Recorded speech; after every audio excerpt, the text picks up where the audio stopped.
दादी के बैग में चोरी वाला सोना मिलने वाला है। यह देखकर ईशा और सूरज हैरान रह जाएंगे। घर के अंदर सगाई के समय एक बड़ा तूफान आने वाला है। अब सवाल ये है, इस सगाई में आखिर क्या होगा? जी हाँ दोस्तों, पति ब्रह्मचारी के आने वाले एपिसोड में आपको मिलने वाला है जबरदस्त ड्रामा और ऐसे ट्विस्ट जिनकी आपने कल्पना भी नहीं की होगी। गुलाब सिंह का नाम सुनते ही शहर की गलियों में कुछ लोगों की निगाहें ठहर जाती थी।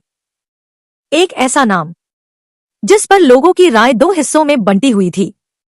कुछ उसे इज्जत और प्रतिष्ठा का प्रतीक मानते तो कुछ उसकी चालाकी और स्वार्थ के बारे में फुसफुसाते। गुलाब सिंह के पास सब कुछ था, हवेली की भव्यता, ढेर सारा धन और लोगों की प्रशंसा के पीछे छिपी सहमति। लेकिन उसके दिल में एक ऐसा खालीपन था जिसे वह खुद भी अनदेखा कर चुका था। और फिर आई रिया, मीठी बातें, मासूम मुस्कान और आंखों में वो चमक जो किसी को भी अपने जाल में फंसा सकती थी। शुरुआत में लोग कहते प्यार हो गया है, लेकिन जो लोग सतह के नीचे झांकते थे वो जानते थे हर चमकती चीज सोना नहीं होती। रिया ने गुलाब सिंह की कमजोरियों को बहुत चतुराई से समझ लिया। पैसा, नाम और हवेली, ये सब उसके लिए बस साधन थे। असली लक्ष्य था हवेली का तख्त और उसके साथ आने वाली ताकत। उसने एक संवेदनशील और मासूम औरत का किरदार बखूबी निभाया और गुलाब सिंह ने उस पर भरोसा करने में देर नहीं की। उसने कहा, मैं तुम्हारे बिना नहीं रह सकती, और गुलाब सिंह ने अपनी तन्हाई को भुलाने की चाह में उस झूठ को सच मान लिया। परिवार में यह खबर किसी बम की तरह फटी। ईशा के लिए तो यह तूफान था। जिस आदमी को वह नफरत और तिरस्कार की निगाहों से देखती थी, वहीं उसके पिता अब उस औरत को अपनी दुल्हन बनाने वाले थे जिस पर वह कभी भरोसा नहीं करती थी। ईशा का गुस्सा किसी एक इंसान पर नहीं था। वो गुस्सा था अपने घर की इज्जत, अपनी माँ की जगह और पिता के फैसलों के खिलाफ।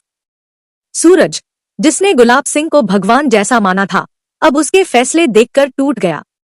वह कुछ बोल नहीं पाया, पर उसके भीतर का द्वंद उसे तोड़ने लगा। दूसरी तरफ रिया जीत की मुस्कान के साथ सबको चुप कर चुकी थी। उसने खुलेआम कह दिया था, चाहे किसी को पसंद हो या न हो, वो गुलाब सिंह से शादी करेगी। ईशा ने ठान लिया कि वह अपनी माँ की जगह किसी को नहीं लेने देगी। तभी हलवाई की गुजिया वाला कांड सामने आया। एक त्योहार, एक मिठाई, जिसने पूरे परिवार को झकझोर कर रख दिया। गुजिया खाने के बाद लोग बेहोश होकर गिर गए। बंटी सच की तलाश में हलवाई के पास पहुंचा ताकि पता चल सके कि इसमें भांग किसने मिलाई थी। इस दौरान सूरज खुद नशे और भ्रम में उलझ गया। उसे अजीबोगरीब सपने आने लगे जिनमें ईशा दुल्हन बनी खड़ी थी और वह खुद मजबूर था। बंटी ने एक प्लान बनाया, परिवार को होश में लाना होगा। इसी बीच रिया और गुलाब सिंह की शादी का फैसला पक्का हो चुका था। रिया ने हवेली के हर छोटे बड़े फैसले में अपनी पकड़ बनानी शुरू कर दी थी। उसने गुलाब सिंह के अकेलेपन को अपने फायदे में बदल डाला।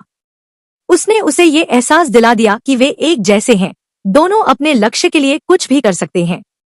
दोनों एक दूसरे की परछाई बन गए, लेकिन ये परछाइयां असली रोशनी नहीं थी। घर में अफवाहें फैलने लगी।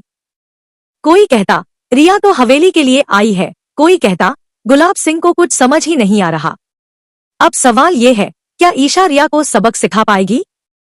क्या हवेली में रिया की पकड़ टूटेगी, या गुलाब सिंह फिर एक बार धोखा खा जाएगा?